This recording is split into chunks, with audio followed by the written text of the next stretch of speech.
আসসালামু আলাইকুম বন্ধুরা, কেমন আছো তোমরা সবাই? এখন দেখছেন আমার চ্যানেল ওয়ান্ডারফুল রেসিপি মাই কিচেন। এখন আমি রান্না করতে চলেছি লোটে মাছ। গোটা গোটাই থাকবে লোটে মাছের ঝাল। তো দেখো বন্ধুরা, যদি রান্না ভালো লেগে থাকে বা ভালো লাগে অবশ্যই আমার চ্যানেলটি সাবস্ক্রাইব করবেন এবং লাইক কমেন্ট শেয়ার করবেন। তো রান্নাটা শুরু করা যাক। প্রথমে লোটে মাছটা ধুয়ে নিয়েছি পরিষ্কার করে। এখন এখানে একটু আটা নিয়ে নিয়েছি, এর ভিতরে নুন, হলুদ আর একটু গুঁড়ো লঙ্কা দিয়ে দেবো। তো এই যে একটু লবণ দিয়ে দিলাম, একটু হলুদ, একটু গুঁড়ো লঙ্কা সামান্য পরিমাণে দিয়ে এটা মিক্সড করে নেব। তো এবার কড়াইটা অন করে নিই, গ্যাসটা অন করে নিলাম, একটু বেশি পরিমাণে তেলটা দিয়ে দিলাম। তেলটা গরম হতে থাকুক। এবার এই লোটে মাছটা এই আটার সঙ্গে মিক্সড করে নেব। অনেকেই বলে লোটে মাছটা ভেঙে যায়, তার জন্য এরকম করে নিলে বন্ধুরা এটা ভাঙবে না। আপনারা দেখুন যে কিভাবে করছি আমি, আপনারা এইভাবে করবেন।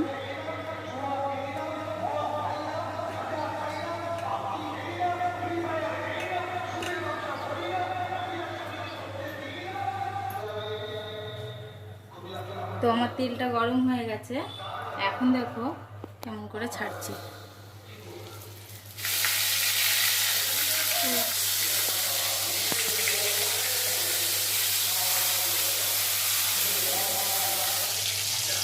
দেখুন বন্ধুরা, এবারে দেখুন এগুলো হয়ে গেছে। দেখুন একটা মাছও ভাঙিনি, গোটা গোটা আছে।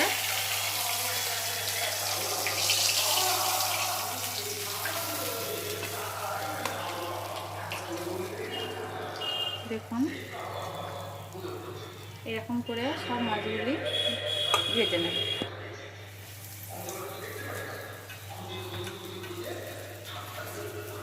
খেতে খুবই সুস্বাদু। রান্না করে আমাকে কমেন্ট করে জানাবেন।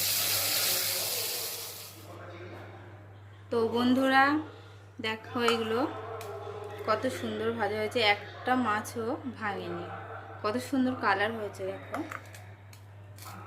এবার আমি আলুগুলো গোল গোল করে কেটে নিয়েছি, এগুলোকে নুন হলুদ দিয়ে মাখাবো।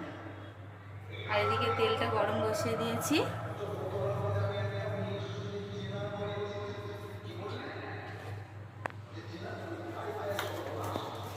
আলুটা ভেজে নেব।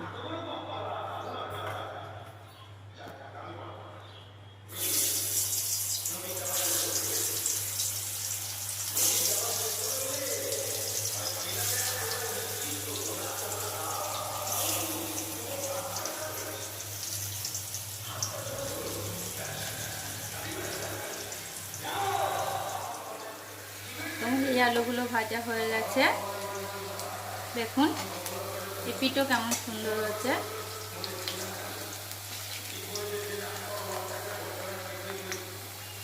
দেখুন এবার এই মাছের ভিতরে তুলে নেব।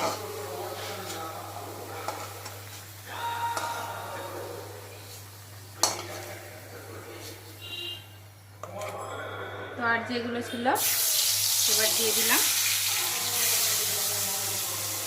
এবার যেগুলো ছিল এই যে দিয়ে দিচ্ছি, এটাও আগের মতো করে ভেজে নেব। তো আমার এই পিঠো ভাজা হয়ে গেছে, এটা আমি তুলে নেব।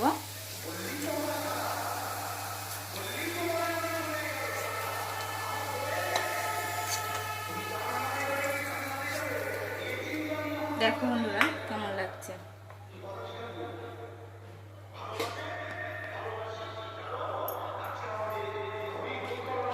কড়াইয়ের ভিতরে আর একটু তেল দিয়ে নেব, কেননা লোটে মাছ রান্না করতে গেলে একটু তেল বেশি লাগে।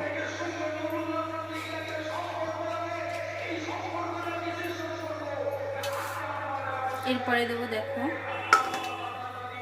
এলাচ আছে, এই এলাচটা ফাটিয়ে দেবো যাতে সেন্ট বেরোয় একটু।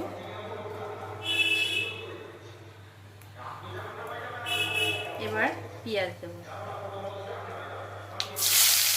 বড় একটা পেঁয়াজ কেটে নিয়েছিলাম সেটাই দিয়েছি।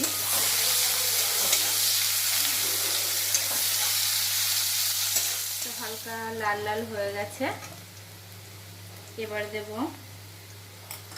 এই মিক্সিতে এই যে মশলা করে নিয়েছি, আদা বাটা, রসুন বাটা, জিরে বাটা, গরম মশলা, শুকনো লঙ্কা, এগুলো মিক্সিতে আমি ব্লেন্ড করে নিয়েছি। তো এটা একটু বেশি লাগে যেহেতু লোটে মাছ, তো 3-4 চামচ দিয়ে দেবো।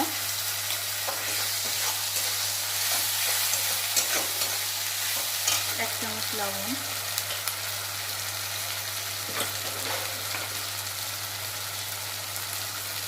ছোট চামচের 2 চামচ হলুদ, একটা কেটে রাখা টমেটো,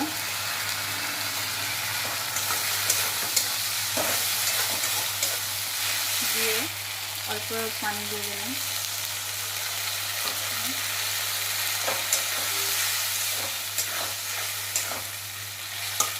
কালারটা দেখো বন্ধুরা কেমন লাগছে।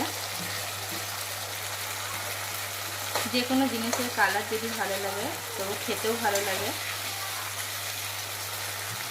যতক্ষণ এই মশলাটার থেকে তেল না ছাড়ে ততক্ষণ আমি ভালো করে কষে নেব। তো বন্ধুরা দেখো মশলার ভিতরে এই যে কেমন তেল চারিদিকে কেমন বেরিয়ে গেছে এই যে। তো এখন মশলাটা ভাজা কমপ্লিট। এর ভিতরে আমি আলুটা দিয়ে দেবো, গোল গোল করে কেটে রাখা আলুগুলো দিয়ে দেবেন।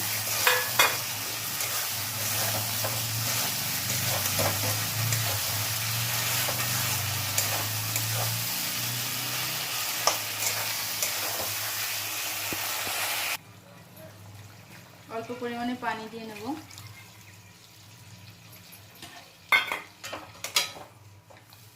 পানিটা ফুটে গেলে আমার ঝোলটা ফুটে গেছে। এবার মাছটা আস্তে আস্তে করে একটা একটা করে দিয়ে দেবো যাতে না ভাঙে। দেখুন বন্ধুরা মাছটা একটু ভাঙে, একটা একটা করে সাজিয়ে দেবো। মাছটা বেশি নাড়াচাড়া করা যাবে না, হালকা হাতে নাড়াতে হবে, নাহলে মাছটা ভেঙে যাবে। একটা একটা করে সব মাছগুলো দিয়ে দিলাম বন্ধুরা।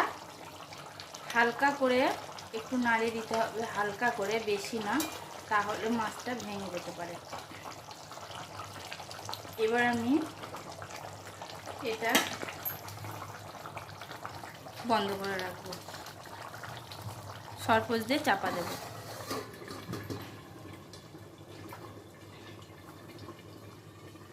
আঁচটা ফুল আঁচে দিতে হবে। এখন তো আর কোনো পোড়ার ভয় নেই, যার জন্য এটা পুরো অন করে দিতে হবে, জোরে দিয়ে রাখ। তো আমি সরপোষটা ছড়িয়ে দেখব এখন কেমন হলো রান্নাটা। দেখুন বন্ধুরা কেমন হচ্ছে, রান্নাটা পুরোই কমপ্লিট হয়ে গেছে।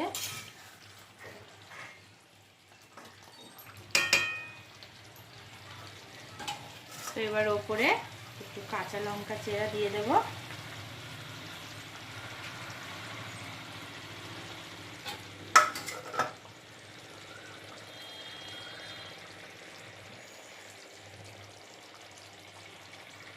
দিয়ে এবার নামিয়ে নেব।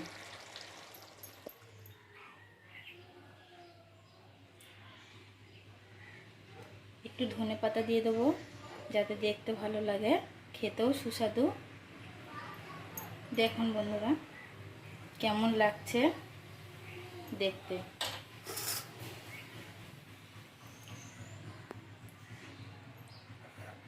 যদি আমার রেসিপিটি তোমাদের ভালো লেগে থাকে তাহলে অবশ্যই সাবস্ক্রাইব করবে এবং বেল নোটিফিকেশানটি অন করে রাখবে যাতে নতুন ভিডিও আগে পেতে পারো।